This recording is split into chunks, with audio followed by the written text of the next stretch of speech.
दोस्तों, मैं हूँ सीए दिव्या बंसल और आज हम बहुत ही इम्पोर्टेंट क्वेश्चन को डिस्कस करने वाले हैं कि क्या जीएसटीआर 3B एक रिटर्न है तो उसके क्या इम्पैक्ट होंगे और अगर नहीं है तो उसका क्या इम्पैक्ट होगा। इससे पहले दोस्तों, अगर अभी तक आपने मेरे चैनल यानी टैक्स विदाउट टीयर्स को सब्सक्राइब नहीं किया है तो प्लीज आप इसको सब्सक्राइब कीजिए। साथ ही बने बेल आइकन पे आप क्लिक कीजिए ताकि आपको रेगुलर जीएसटी अपलोड्स के बारे में पता चल सके। इसके साथ आप मुझे फेसबुक, लिंक्डइन और ट्विटर पर भी फॉलो कर सकते हैं। अब आते हैं दोस्तों हम आज के क्वेश्चन पे कि क्या जीएसटीआर 3B एक रिटर्न है। दोस्तों, कुछ ही समय पहले एक गुजरात हाई कोर्ट की जजमेंट आई थी जहां पे कहा गया कि जीएसटीआर 3B एक रिटर्न नहीं है। इसके बहुत ही मेजर कंसिक्वेंसेस थे, क्योंकि अगर आप जीएसटीआर 3B को रिटर्न मानते हो तो जैसे हम लोग टैक्स पे करते आ रहे थे, इनपुट लेते हुए आ रहे थे, वही सेम चलता रहेगा। और एक और हमारे पास कंडीशन होती थी कि हम इनपुट एक पर्टिकुलर फाइनेंशियल ईयर का तब तक ले सकते हैं जब तक कि हमने सितंबर मंथ की रिटर्न ना फाइल कर दी हो या फिर annual return which ever is earlier. अगर हम एग्जाम्पल से समझे तो जैसे सपोज कीजिए, अगर मेरा फाइनेंशियल ईयर 18-19 की मैं बात करूं, फॉर फाइनेंशियल ईयर 18-19 अगर मुझे इनपुट लेना है तो मैक्सिमम सितंबर 19 के रिटर्न में मैं ले सकती हूँ, या फिर एनुअल रिटर्न अगर मैंने फाइल करी है विच एवर इज अर्लियर तब तक मैं ले सकती हूँ उसका इनपुट, अदरवाइज मैं नहीं ले पाऊंगी। बट अब इनपुट हम लेते किस में है, हम 3B में लेते हैं। बट अगर 3B रिटर्न ही नहीं हुई तो दैट मीन्स आपका जो सितंबर मंथ की रिटर्न वाला क्लॉज है वो इनवैलिड हो जाएगा, वो रहेगा ही नहीं, वो एग्जिस्ट ही नहीं करेगा। दैट मीन्स आप सिर्फ और सिर्फ एनुअल रिटर्न की डेट को देखोगे। तो दोस्तों, इसलिए ये जानना बहुत इंपॉर्टेंट है कि क्या जीएसटीआर 3B एक रिटर्न है। अब गुजरात हाई कोर्ट ने तो ये जजमेंट दे दिया कि ये कोई रिटर्न नहीं है। एज पर लॉ हमारी 1, 2 एंड 3B ही रिटर्न्स होती थी। बट अब गवर्नमेंट ने कल ही रात को नोटिफिकेशन निकाला है। नोटिफिकेशन का लिंक आपको नीचे डिस्क्रिप्शन बॉक्स में मिल जाएगा। इसमें बहुत क्लियरली इन्होंने बोला है, रूल 61 सब रूल 5 को अमेंड किया है और सब रूल 6 को इन्होंने हटा दिया है।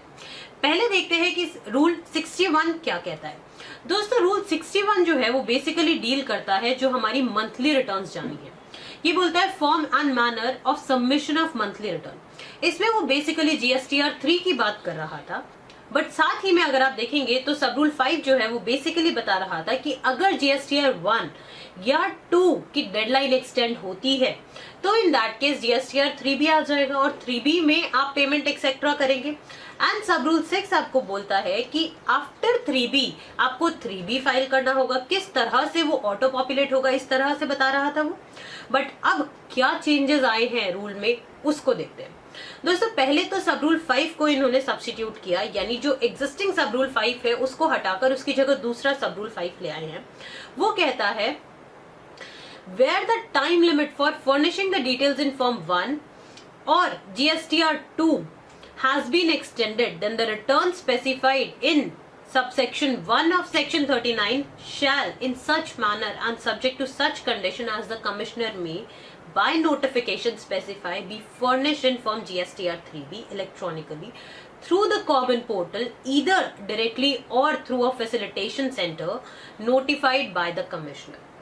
Provided that where a return in form GSTR 3B is required to be furnished by a person referred to in sub rule 1, then such person shall not be required to furnish the return in form GSTR 3.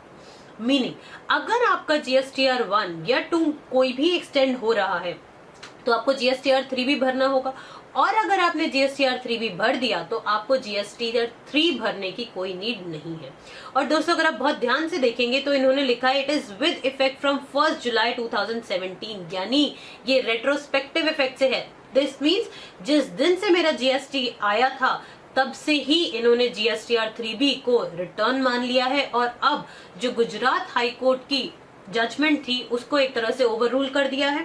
और अब आप ये question नहीं raise कर पाएंगे कि क्या GSTR 3B एक रिटर्न है, यानी इन्होंने रूल्स में इसको बहुत क्लियरली बता दिया कि हाँ जीएसटीआर 3B एक रिटर्न है और यदि आपने 3B भर दिया है तो आपको 3 भरने की कोई जरूरत नहीं है।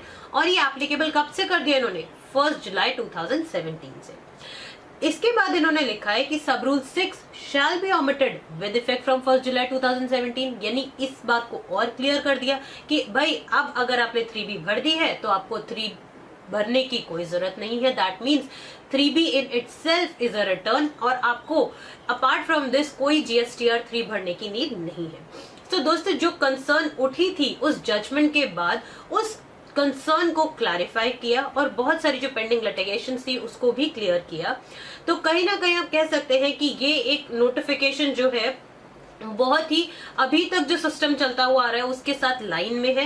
नहीं तो अगर आप GSTR 3B को रिटर्न नहीं मानते तो काफी सारी चीजें चेंज हो जाती। मे बी आपकी इनपुट की एलिजिबिलिटी जो है, जो आप अवेल अब नहीं कर पा रहे हो फाइनेंशियल ईयर 17-18 को लेके, वो भी आप अवेल कर पाते। तो इसी बात को इन्होंने क्लैरिफाई कर दिया इस चीज से। उम्मीद करती हूँ आपको ये वीडियो अच्छा लगा होगा। इसी तरह से हमें देखते रहिए। धन्यवाद।